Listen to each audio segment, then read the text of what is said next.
આરોગ્ય વિભાગની 22 જેટલી ટીમો ત્યાં સર્વેલન્સ કરી રહી છે.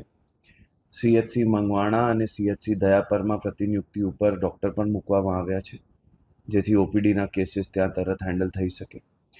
એની સાથે સાથે કોઈ અત્યારની પરિસ્થિતિએ કોઈ રોગચાળા કે કમ્યુનિકેબલ ડિઝીઝ જણાતી નથી, કારણ કે જે ડેથ થયા છે બાળકોના, ખાસ ભેખડા ગામમાં, એ નિમોનાઇટિસથી, એટલે શરદી ખાંસી ઇન્ફ્લુએન્ઝા બગડે એના માટે કર્યા છે. ડેથ એક જત કમ્યુનિટીમાં જ જોવા મળ્યા છે, એટલે ક્યાંય ના ક્યાંય કદાચ એનિમલનો કોઈ કન્ટેમિનેશન રૂલ આઉટ કરવા માટે અહીંયાથી પશુપાલનની ટીમે ગઈ છે. H1N1 એટલે સ્વાઇન ફ્લૂના સેમ્પલ બધા લઈ લેવામાં આવ્યા છે. એના પરિવારજનોના જે સેમ્પલ હતા એ ક્રિમિયન કોંગો ફીવર, H1N1 પણ રૂલ આઉટ કરવા માટે લઈ લેવામાં આવ્યા છે. પ્રાથમિક દૃષ્ટિએ ઇન્ફ્લુએન્ઝાની અસર હોય એવું જણાઈ આવ્યું છે, નિમોનિયાની અસર હોય, પણ ડેન્ગ્યુથી માંડીને બધા ટેસ્ટ પણ ત્યાં કરી લેવામાં આવ્યા છે, સર્વેલન્સ કરવામાં આવી રહી છે. સાથે સાથે ખાસ કરીને આજુબાજુના જે એરિયા છે, જેમાં સાંદ્રોવાણ છે, ભારાવાણ છે કે ભેખડો છે, જે ગામ છે, એ બધી જગ્યા સેમ્પલ અત્યારે લેવામાં આવ્યા છે. સાથે સાથે સ્ટેટ આરોગ્ય વિભાગના સતત લાયઝનમાં અમે છીએ, એટલે રાજકોટ તરફથી એક RRT team, rapid response team અત્યારે પહોંચવામાં છે.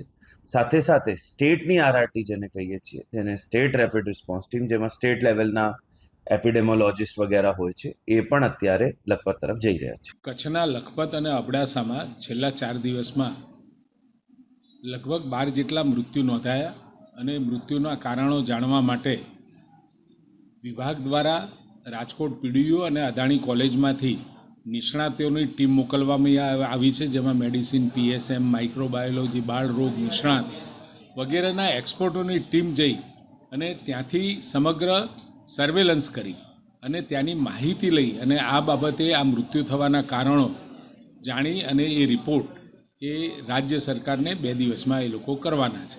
હજુ તો 2 દિવસમાં જ્યારે રિપોર્ટ આપણી પાસે આવે પછી આપણને એના કારણો જાણવા મળશે કે અચાનક આ 4 દિવસમાં 12 જેટલા મૃત્યુઓ કેમ નોંધાયા છે.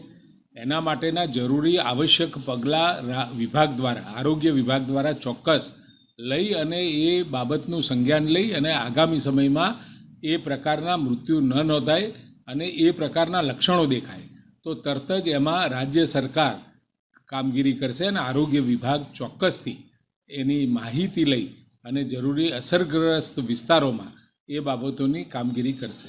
અત્યારે વરસાદ પછી જે અબડાસા લખપતમાં જે લોકોનું મરણ થયું છે, ખૂબ જ દુઃખદ પ્રશ્ન કહેવાય અને બહુ ગંભીર કહેવાય. આપણે ખૂબ જ દુઃખ છે, પરંતુ એવી કોઈ વાયરસ કે કોઈ બીમારી આવી પડી હોય જેમ એક જ રોગના લીધે કોઈ ગુજરી ગયું એવું નથી.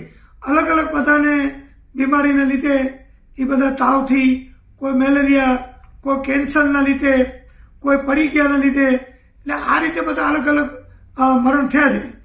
પરંતુ એ મરણ થયા પછી કે દાખલ થયા, જે અમને જાણકારી મળી એ પ્રમાણે અમે આરોગ્યમાં બધાને જાણ કરી, પ્રાંત લેવલે મિટિંગ કરી, કલેક્ટર લેવલે મિટિંગ કરાવી અને તાત્કાલિક આનો સારવાર થાય અને મૂળ વસ્તુ શું છે એની જાણવા માટે પૂરી અમે કોશિશ કરેલી છે.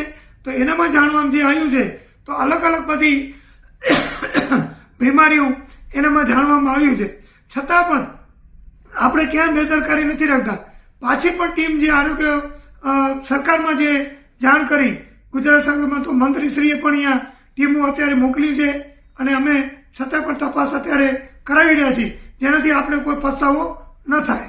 કચ્છ જિલ્લાના લખપત તાલુકામાં જ્યારે 12 મૃત્યુ આજ સંદિગ્ધ રીતે નિમોનિયાથી થઈ રહ્યા છે, ત્યારે હજી સુધી જે સાચા કારણો છે એ સાચા કારણો સરકાર બહાર નથી લાવી પાઈ અને ઘોર નિંદ્રામાં જ્યારે સરકાર છે, ત્યારે સરકારને વિનંતી કરવા માંગી છીએ કે તાત્કાલિક ધોરણે તપાસ થવી જોઈએ અને આનું સાચું કારણ બહાર આવવું જોઈએ.